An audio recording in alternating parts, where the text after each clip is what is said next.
राज ठाकरे जी और उद्धव ठाकरे जी दोनों भाई हैं। दोनों भाई हैं। हम सालों साल एक साथ रहे हैं। आज भी हमारा वो रिश्ता कायम है, भाई का, मित्रों का वो रिश्ता आज भी हमारा कायम है, वो टूटा नहीं है। अगर कोई दूसरा व्यक्ति बात करती है तो अपने पार्टी चीफ से पूछ लीजिए कि जो मैं बोल रहा हूं ये सही है या नहीं है। दोनों भाई तय करेंगे।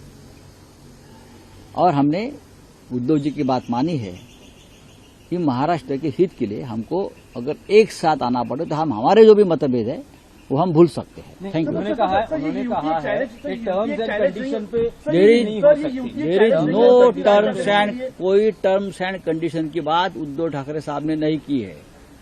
आप समझ उतनी उद्धव जी ने क्या कहा है, कुछ राजनीतिक दल ऐसे हैं जो सत्ता पार्टी में है, वो अपने आप को महाराष्ट्र के बहुत बड़े हितकारी समझते हैं, लेकिन वो महाराष्ट्र के शत्रु है, दुश्मन है, वो महाराष्ट्र तोड़ना चाहते हैं, मराठी स्वाभिमान पर हमला करना चाहते हैं। बालासाहेब ठाकरे जी की शिवसेना इसलिए तोड़ी कि महाराष्ट्र स्वाभिमान को खत्म करे।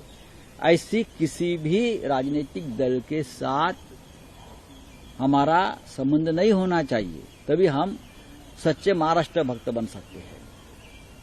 और ये कोई कंडीशन नहीं है ना, ये हमारे राज्य के लोगों की भावना है, यही व्यक्ति है और क्या है। गठबंधन का अगला पार्ट कब दिखाई देगा? क्योंकि उनको ईडी सीडी इनके सामने जाना पड़ेगा, साथ ही साथ आपको अपनी सहयोगी पार्टी के साथ सम्मान से जगह बनानी पड़ेगी। ये चैलेंज नहीं हो सकता सर? ये बड़ा कोई चैलेंज नहीं सर। डिक्टेटरशिप जो है इस देश में चल रही है और महाराष्ट्र में जिस प्रकार का राज चल रहा है उसके खिलाफ ज्यादा से ज्यादा लोग एक साथ आना जरूरी है। राउत साहब, गठबंधन का अगला पार्ट कब दिखाई देगा? राज ठाकरे उद्धव अब तक गठबंधन की घोषणा नहीं हुई, अब तक सिर्फ इमोशनल टॉक चल रहा है। राज ठाकरे जी और उद्धव ठाकरे जी दोनों भाई हैं। दोनों भाई हैं। हम सालों साल एक साथ रहे हैं। आज भी हमारा वो रिश्ता कायम है, भाई का, मित्रों का वो रिश्ता आज भी हमारा कायम है, वो टूटा नहीं है। अगर कोई दूसरा व्यक्ति बात करती है तो अपने पार्टी चीफ से पूछ लीजिए कि जो मैं बोल रहा हूं ये सही है या नहीं है। दोनों भाई तय करेंगे।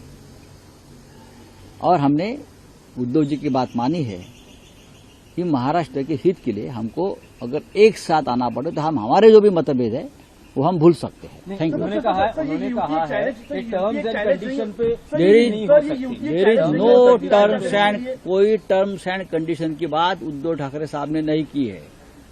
आप समझ उतनी उद्धव जी ने क्या कहा है, कुछ राजनीतिक दल ऐसे हैं जो सत्ता पार्टी में है, वो अपने आप को महाराष्ट्र के बहुत बड़े हितकारी समझते हैं, लेकिन वो महाराष्ट्र के शत्रु है, दुश्मन है, वो महाराष्ट्र तोड़ना चाहते हैं, मराठी स्वाभिमान पर हमला करना चाहते हैं। बालासाहेब ठाकरे जी की शिवसेना इसलिए तोड़ी कि महाराष्ट्र स्वाभिमान को खत्म करे। ऐसी किसी भी राजनीतिक दल के साथ हमारा संबंध नहीं होना चाहिए, तभी हम सच्चे महाराष्ट्र भक्त बन सकते हैं। और ये कोई कंडीशन नहीं है ना, ये हमारे राज्य के लोगों की भावना है, यही व्यक्ति है और क्या है। गठबंधन का अगला पार्ट कब दिखाई देगा? क्योंकि उनको ईडी सीडी इनके सामने जाना पड़ेगा, साथ ही साथ आपको अपनी सहयोगी पार्टी के साथ सम्मान से जगह बनानी पड़ेगी। ये चैलेंज नहीं हो सकता सर? ये बड़ा कोई चैलेंज नहीं सर। डिक्टेटरशिप जो है इस देश में चल रही है और महाराष्ट्र में जिस प्रकार का राज चल रहा है उसके खिलाफ ज्यादा से ज्यादा लोग एक साथ आना जरूरी है। राउत साहब, गठबंधन का अगला पार्ट कब दिखाई देगा? राज ठाकरे उद्धव अब तक गठबंधन की घोषणा नहीं हुई, अब तक सिर्फ इमोशनल टॉक चल रहा है। अगर आप ये वीडियो YouTube पर देख रहे हैं तो हमारे चैनल को सब्सक्राइब कर बेल आइकन दबाएं और Facebook पर देख रहे हैं तो हमारे पेज को लाइक करें। 8 मिलियन प्लस सब्सक्राइबर, आपके इस भरोसे के लिए बहुत धन्यवाद।